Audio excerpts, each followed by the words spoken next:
It's been about 4 years since I have recorded a political video, and a lot has changed, and some things haven't changed. I had my own place, my own house. Before I was in an apartment. Um, Also, a different person's in the White House. Last time I made a video, it was Mr. Bush, who is our president, and now it's Obama. And I'm making this video because there's a lot of people out there who are on the fence about who to support politically. Some don't even care. Most of my friends don't care at all. They're not political, and I mean, who can blame them? I mean, the system with how it's rigged and how we've basically been having, evil or evil as our two choices. I can't blame them for not being disgusted with the system. Most of my friends don't really fit in any sort of extreme category of beliefs. I have some friends that generally support Democrats, and I have some friends that generally support Republicans, but it's not the same as the sort of people you hear often on the internet or on TV who represent the liberals and conservatives. And it's by and large, I think that most Americans are not necessarily apathetic, but they might have their political leanings, but they don't have really strong views. Only those who are really into politics tend to have a really strong views on particular issues. So obviously, since I'm doing my part as best as I can to try and convince my friends the reason why libertarianism is my preferred political philosophy, and why come election time here in California, why they should consider voting for Ron Paul in the Republican primary, but if he doesn't win the nomination, to just go ahead and support a third-party candidate of their choice, which is not the same as throwing a vote away. I'll get to that in some other time. But my reason for creating this video is just to try to get the people who used to watch my videos, and maybe some new people, to understand why I am such a supporter of Congressman Ron Paul. He does have his flaws. Not everybody's perfect. I certainly don't agree with him on certain issues, and others he's actually made me come a long way in changing my own philosophy. I mean, just to be forward, I used to be a liberal. I used to support Obama. Thankfully, I didn't vote for him, but I was a supporter of his. I listened to Air America radio. I was very liberal because Bush was so bad that, I mean, it was easy to pick the other team. Since I got into politics so late in my life, I voted for the first time in 2006. I got involved so late that, to me, those were the good guys. Democrats were good guys. And I just got that from listening to liberal talk radio, because I've always been kind of a anti-violence sort of guy. I don't believe in the initiation of force unless you're defending yourself. So I apply that not only to myself, but also to what my beliefs are. And that of course includes foreign policy. So, when I was beginning my political inclinations, and after I voted for the Democrats in the 2006, because almost all of them were unified in terms of ending the Iraq War, and that was a huge issue of mine. I remember watching those first Republican debates, just to have a laugh, and watching that one guy on stage that was espousing, his anti-war views, and it made me start to look into his other issues. So here's a couple reasons why I think that people should support him, even if they don't agree with him on everything. One, foreign policy. I mean, if for nothing else, we should support the guy who will bring our troops home.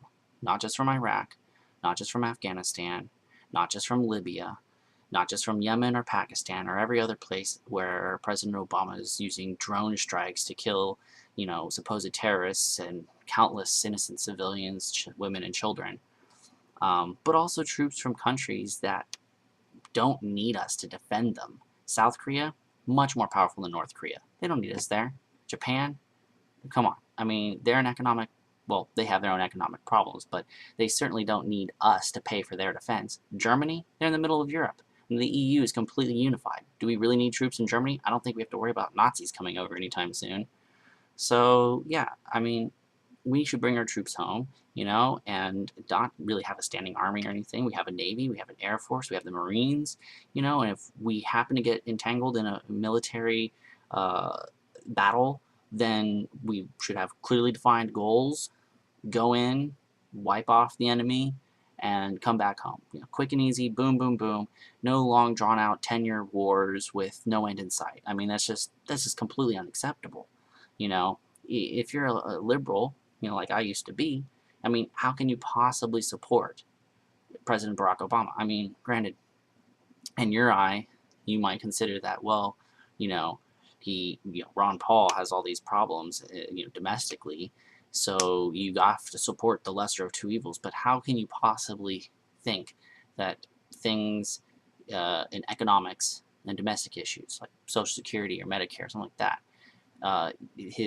Paul's desire to want to eventually eliminate those programs, not turn it off like a light switch, but overnight, you know, have a gradual sort of thing. How can that be worse than us going and bombing and killing people in countries around the world and having a military footprint in 130 different countries? I mean, it's ridiculous. I say let's bring home the troops and end our empire. And some people think that empire is good, that we need to be the world's policeman, but I just don't agree with that. I just don't think that it's our role for us to be policemen of the entire world. It's just ridiculous. You know, every nation should worry about their own defense, and by trading, we all have a mutual reason not to go to war with each other. Because, and I think I've seen something about this, but there's never been a case where we have gone to war with a country that we are trading with.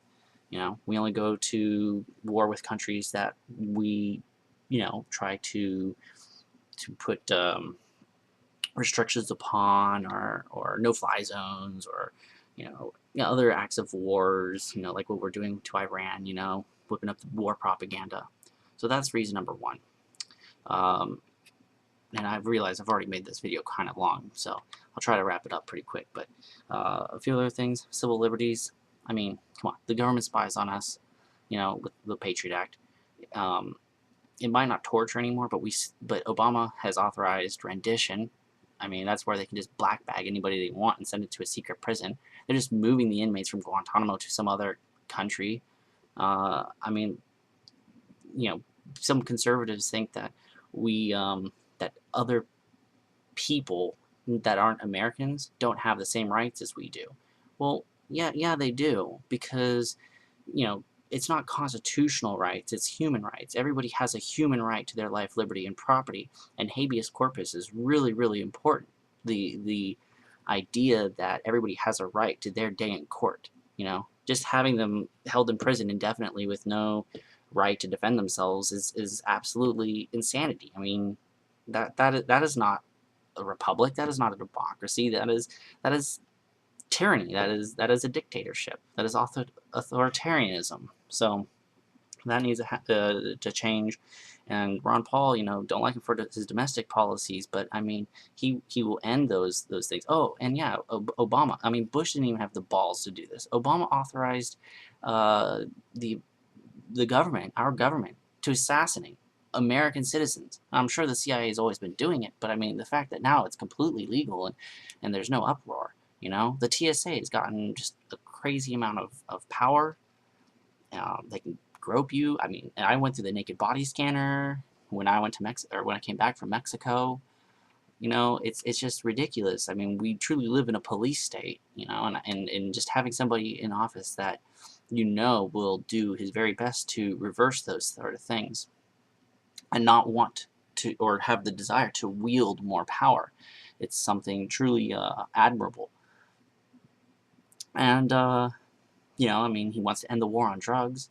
I mean, even if you don't think certain drugs should be legal, you know, I I, I understand. You know, drugs can be very, very bad on not only the individual but the family of that individual. So I can understand somebody's reluctance to wanting to legalize drugs, but he's not out to legalize. He just wants it to go back to a more localized uh, way, you know, of doing business. Because why should a federal government say who can and can't do what? I mean, it should be the states. It should be local governments. It shouldn't really be government at all, you know, really. But that's another story again.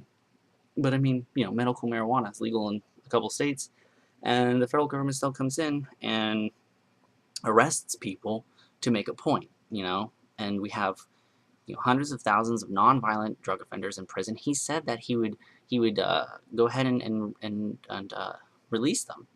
I mean, there's another great reason. Get some prison population. I mean, we have one of the largest prison populations both in the world, both in ratio to our population and just in general, just the amount of people in prisons. We have a huge prison industrial complex, so that needs to change too. Um, you know, economics. Even if you don't agree with reducing the size of government and all the agencies, I mean, he wants to go back to a gold standard. You know, even if you, I mean, I just don't understand. Like, I know liberals who actually do support the idea of a little bit more accountability to the Federal Reserve who could just print money at whim. So, I mean, it's clear that that is something that needs to change, because you can't just keep printing money. I mean, otherwise it's just pieces of paper. What value does it have?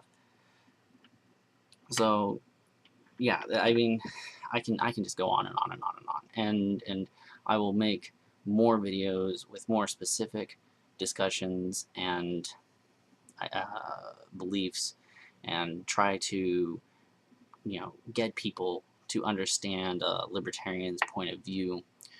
You know, you heard me say earlier, I don't agree with Ron Paul and everything. Abortion, immigration, two good examples. But by and large, I mean, he is the man who truly does not want to run things. And so many people go, I can run the economy better. I can make the job